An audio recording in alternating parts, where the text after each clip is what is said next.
This is the Little Moments Count radio podcast, created in partnership with community radio stations throughout Minnesota. Each episode, you'll hear interviews with early childhood experts on how to support the important brain development that takes place in the first 1,000 days of life, just through little moments every day.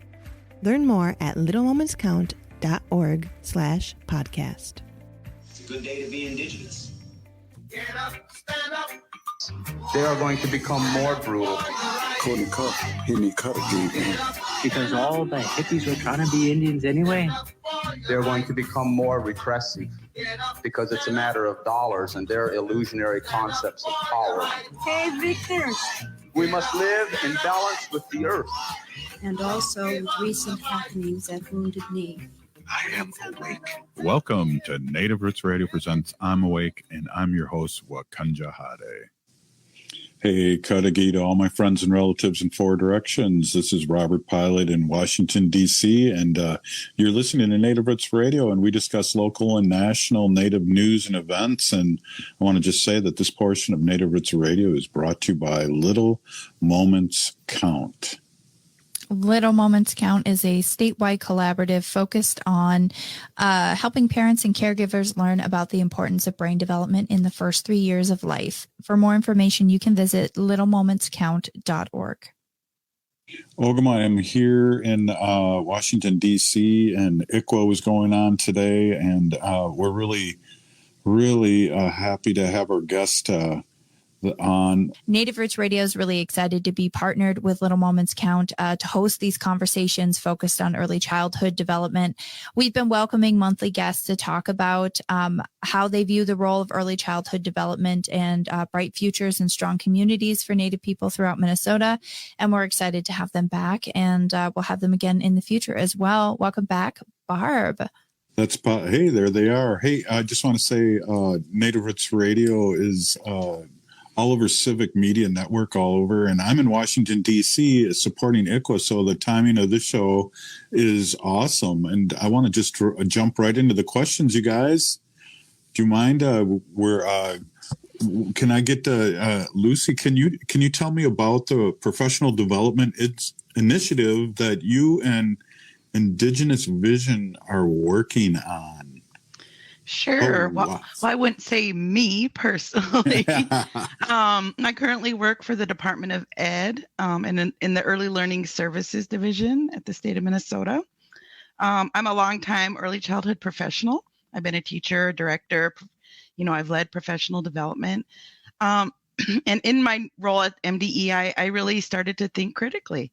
What sort of opportunities are available for our American Indian teachers or teachers who serve primarily American Indian children?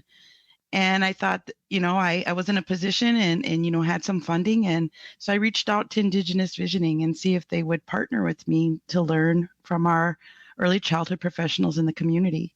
And that's what we did. We reached out to the community and we asked them what's important to them. What would they like to learn more about? What knowledge do they hold? And, filling the gap of the professional development needed by our teachers today. Well, that's exciting. Hey, Barb, welcome back. Great to see you as always. I want to ask you a quick question, and then you can take it from there. Barb, what is Indigenous Visioning's role in this initiative, and how does this align with Little Moments Count's work? Oh, you're not on mute, but it looks like maybe your microphone isn't connected. So maybe if we just dial back just a little bit here. We're here with Lucy Littlewolf. Is it Arias? Is that how you say your last name, Lucy? Arias. Yes. Thank you. I can't roll my R's, so I'm sorry about that. I'm still figuring it out too. I've been in Minnesota too long, to be honest. Lucy is Ojibwe, Blackfeet, and Latina mother of 3 children by birth and kinship adoption. And as she said, she's the early language and literacy specialist. And prior to that was working with preschool development grants for tribal nations at the Minnesota Department of Education. And we're really really excited to have her here to talk about the Indigenous Professional Development for Early Childhood Educators. And in 2022, the Indigenous Visioning, who we have Barb Fabre on for, conducted this survey of Indigenous early childhood professionals throughout Minnesota. So that's what we're talking about today. And it sounds like we have Barb back. Is that right? Yes. Oh, it's good to hear your voice. Welcome back, Barb. Barb Fabre, CEO of Indigenous Visioning. And back to Robert's question. So when Lucy reached out to us, we had a great conversation about what's important in tribal early childhood settings, or just about any kind of early childhood settings where Indigenous children could be. And so, like Lucy said, we surveyed teachers throughout the state of Minnesota, the tribal early childhood teachers in all the tribal programs. And we had a great response. And many of them felt that the culture was important, and finding out, native language and literacy, Indigenous outdoor learning environments, Indigenous food and nutrition, social emotional support for children. So those are just some of the top ones. And so Lucy asked us to do, to implement, do the survey, and find cultural trainers to help put on those trainings. So the survey responses was really interesting. And, the research is out there. I mean, it tells us that, the inclusion of children's Indigenous cultural practices can help contextualize academic concepts within the children's positive self-esteem. We all know that, but now we have research that backs us up. Well, you do. And, I know this, and I think you know this, but can you tell our audience why this is important work? Lucy, do you want to try that one?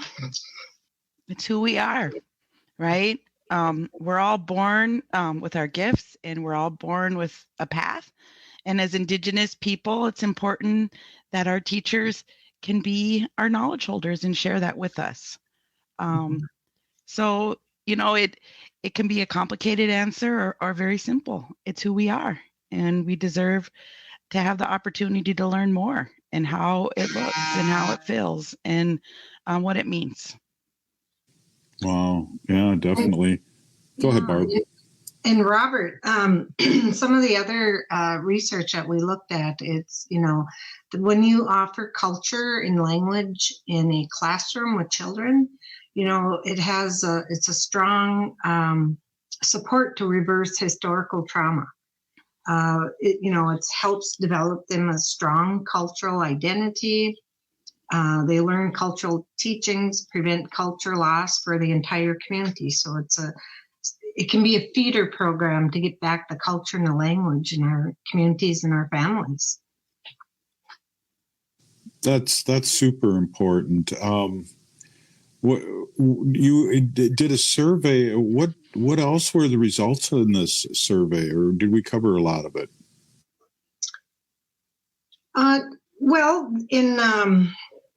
The response was overwhelming, and they talked about. We asked them if they had a range of knowledge about Indigenous cultures and traditions. 24% of them felt they had a low cultural knowledge, and 53% felt they were intermediate, and only 22% felt that they were very knowledgeable in the culture and tradition. So, we want to level the playing field, and we want to get more, we're always looking for more cultural teachers and elders to share and in the classroom. And so, the survey was for Indigenous teachers, and, the training is going to be created by them and by elders and cultural teachers. So we're always looking for some, those. And so if anybody is interested, make sure you get a hold of us at our website is www.indigenousvisioning.com. And majority of the respondents wanted additional training around well-being. They wanted early childhood models from an Indigenous lens. They wanted to learn about Indigenous concepts, principles, and practices. So, there's such a need out there. And, I was so excited when Lucy contacted us about this, because this is something we've been talking about for a long time at Indigenous Visioning. So Lucy made it happen. Wow, that's awesome. Good for you. And, we as tribal nations across the nation should be helping. What can the tribes promote culture within the classroom? How can our tribes do it, and how are you working with that? I don't know if Lucy wants to answer that, or if you do, Barb. I can start, and then Lucy, if you want to add to it. So the professionals that responded, they talked, 80% of them wanted the training in person. We not only asked them what they wanted to learn, but, how they wanted to receive that training. Especially in a world of virtual training is so, everything's virtual these days because of the pandemic, but 80% of them said in person, 51% at a conference, 44% online, said an online group, and 31 says on an individual basis. So nearly 40% of all those surveys also said that they do not receive culturally relevant training right now. So we hope to change those statistics. Yeah, we got about a minute left in the segment. Lucy, you have anything to add? And I'll just add that I know when relatives that haven't been around and are just coming around for the first time and they hear the drum, how significant that is and how they feel it. And that's what you guys are talking about. Exactly. One thing I would tell programs and, our tribes is to really think outside of the classroom. We didn't learn in the confines of a box. And so really thinking of what are our strengths or what are our assets in our community. And that's our natural world, our elders, right? And really asserting, the role of parents as being the first and most important teacher in a child's life. Wow, that's a great way to end the segment. Hey, we are here doing our monthly check-in with littlemoments.count. We're here with Barb and Lucy, and we're going to come back and wrap up the show with a couple more questions. And one thing Lori has asked on Facebook is, and we'll get to this when we come back, is this or will this be published? So that's a really great question. And you're listening to Native Roots Radio presents I'm Awake, and we'll be right back after this short break. Please stay with us.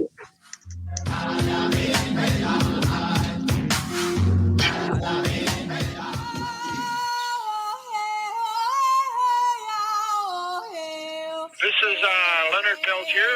I am in Coleman 1, U.S. Penitentiary, and I'm listening to Native Roots Radio. And we're back to Native Roots Radio presents I'm Awake, and this is Robert Pilot. Barb, I want to ask just a quick thing that Lori asked that's listening to this is, will this be published or is it published out there anywhere? Yeah, it's not published at this time, and I am not sure. That's a Lucy question. It'll be her document when we're complete. Lucy? Yeah, it'll be, I know Barb and them are wrapping up, and they have, they want to do some feedback again, gather some more feedback from teachers. But yeah, it'll be published. It'll probably be published on Indigenous Visioning's website. MDE's website. So yeah, it'll be out there. But I'm sure, I think it's in a good shape. If anybody's interested, I think Barb could share it. I could share it. So definitely. And Barb, maybe give your email, or not email, but your website address again. Yes, it's Indigenous Visioning, one word, .com. Pretty easy. And earlier you asked me how this relates to and aligns with Little Moments Counts, and it aligns perfectly. And Little Moments Count is all about the more you talk and play and read and sing to your child every day, the smarter their brain becomes. They're little sponges. Well, it's the same thing with the culture and the language. And so we're so grateful for Little Moments Count for supporting this, and the state of Minnesota Department of Education, because this is important work, and this is just the start of it, I believe. And we know there's a need for it, a demand for it. And so, please, again, if you're a cultural trainer, or you have something that you feel that, early childhood educators, could learn from, please contact us. We're anxious to talk to you. Barb and Lucy, this really fits into what I'm doing here out in Washington, D.C., and why it's so important that our little ones stay in the family to get this. And I know, me personally, we have a couple generations that are lost in our way, and we're coming back, but we don't want more generations being lost, Barb. No, we don't. And my heart and prayers go out to you all in DC, and miigwech for the fight, and just know that we are here and praying for everybody.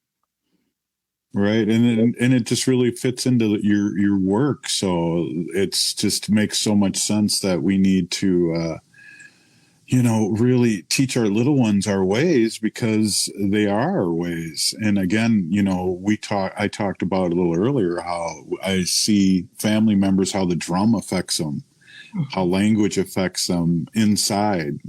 Lucy, have you seen that too in your work?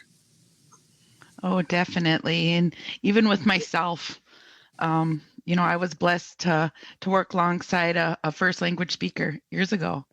And, the very direct teaching she gave me and the indirect teachings I still carry to this day.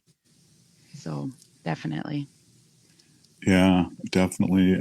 Barb, we've covered a lot of stuff. I'm wondering if there's anything that you want to bring up here in this last few minutes. Well, I would just say that, culture in the classroom is it just makes sense, because, most of our Indigenous children are being taught through a westernized curriculum. And sometimes it's adapted to tribal classrooms, but for the most part, it's a westernized curriculum. So we've been working and talking about creating that curriculum because we know it can be indigenized. Just about anything can be indigenized, the curriculum. But why, when we should be providing those direct lessons and teachings like Lucy was talking about? That's how our children learn. That's how we learn. And you're right, Robert, we got 2 generations to make up here to bring our culture and our language back and reverse adverse childhood experiences and replace them with positive childhood experiences. Well, yeah, and it's a great point. And I'm glad we're talking this way, because it's so important. I've seen so many of our Native kids in the years of teaching that have been lost until somebody has reached out, and told them it's not a race, and told them that it's okay to be where you're at. And because we understand our people, and especially you guys understand the young ones, and especially the ones that went away, and the parents are learning too, and at the same time. So Barb, it's just a wonderful thing.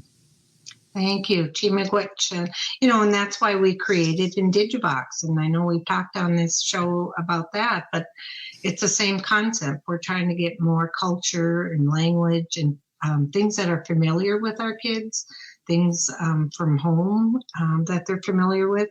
And absolutely, the case that you're listening to out in Washington, D.C., it's critical. And just imagine, all the children that aren't in their tribal communities, they're not getting any of this. And so we need to keep them in our communities. Exactly. And we know that when people come back to us in an older age, that it has really affected them, and they don't know why they feel left out until they come back. Mm-hmm. Well, the education achievement gap, and, we have all those statistics, bad statistics that show us, why we are, the achievement gap. We have low graduation rates and high dropout rates and health issues. That is all from that historical trauma. And the more we can share with our kids this rich culture and language, the better they're going to be as adults. Exactly. Hey, we got about a minute left. Lucy, do you have anything to comment on? I know maybe how your curriculum is morphing into more, or how you came about it. It's just really exciting to hear educators really jumping into this and knowing our kids and how kids learn. And so it's just exciting, Lucy. Well, it's interesting. Little kids know so much when they're little bitty babies. Just because they can't tell us what they know, we assume they don't know a lot, but that's not true. And they know way more than they are to communicate, and that progresses with them, right? When one day when it's time to learn to read, little kids know way more than the simple books that are put in their hands. So it's our job as the adults and the educators to fill them up with all the good knowledge in the world, right? Let it be our cultural ways, our language, or even the science of nature, right? To fill them up with those things, because one day when they pick up a book and that knowledge is there, they're already gonna know it, and they're just gonna build upon it. Great way to end it. Thanks, Barb. Thanks, Lucy. Thanks, Ogimaa. I want to thank Mary Kunish's sister, Patrice Kunish, coming in. And, of course, we want to say Peeny thank you to Little Moments Count for what they do for our community.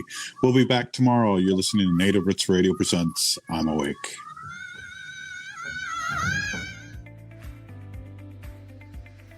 Thanks for listening to the Little Moments Count radio podcast in partnership with community radio stations throughout Minnesota. You can find the Little Moments Count radio podcast wherever you get your podcasts and at littlemomentscount.org/podcast.